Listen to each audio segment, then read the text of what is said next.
मारेगाव वार्ता। मेटीखेडा राळेगाव रोडवर भीषण अपघात, एक ठार तर एक गंभीर जखमी। मेटीखेडा राळेगाव रोडवर अंतरगाव जवळ टिप्परच्या धडकेत एक ठार तर एक गंभीर जखमी झाल्याची घटना आज दुपारी 3:30-4 वाजताच्या सुमारास घडली। जखमीला शासकीय रुग्णालय यवतमाळ येथे पाठवण्यात आले, तर तर्जपाल दौलत डबले वय वर्ष 36 याचा जागीच मृत्यू झाला।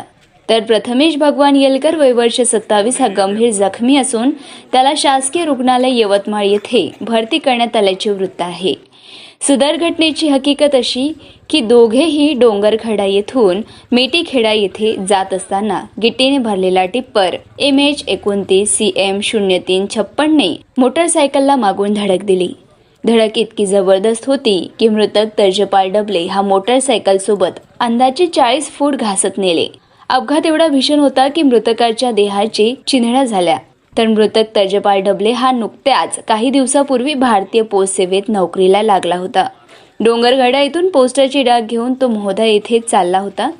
सदर घटनेची माहिती मिळताच वडगाव पोलीस स्टेशनचे API विकास दांडे आपल्या पथकासह तात्काळ घटनास्थळावर दाखल झाले। पंचनामा करून मृतदेह उत्तरीय तपासणीसाठी शासकीय रुग्णालय यवतमाळ येथे पाठवण्यात आले। तसेच घटनेची माहिती मिळताच कळंब पोलीस स्टेशनचे पोलीस निरीक्षक राजेश कुमार राठोड हे आपल्या ताब्यासह घटनास्थळी दाखल झाले होते। सध्या मेटीखेडा राळेगाव सिमेंट रोडचे काम यवतमाळ येथील JOC कन्स्ट्रक्शन कंपनीतर्फे करण्यात येत आहे। सदर भागात गिट्टी मुरुम वाहतूक फार मोठ्या प्रमाणात चालू असून सदर वाहने ही निष्काळजीपणाने चालवण्यात येत असल्याचे आरोप अनेक नागरिकांतर्फे करण्यात येत आहे। यापूर्वी किरकोळ अपघाताच्या अनेक घटना घडल्या आहे, परंतु सदर कंपनीला याचे काही देणे घेणे नाही। सदर कंपनीच्या वाहतुकीमुळे धुळीने परिसरातील शेतकऱ्यांच्या पिकांचे फार मोठ्या प्रमाणात नुकसान सुद्धा होत आहे।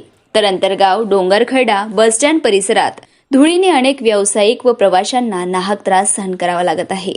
अनेक जागरूक नागरिकांनी सदर कंपनीला वारंवार सूचना दिल्या, मात्र कंपनी कुणालाही जुमानत नसल्याचे चित्र सध्या परिसरात पाहावयास मिळते। मारेगाव वार्ता जावेद शेख, कळंब, यवतमाळ।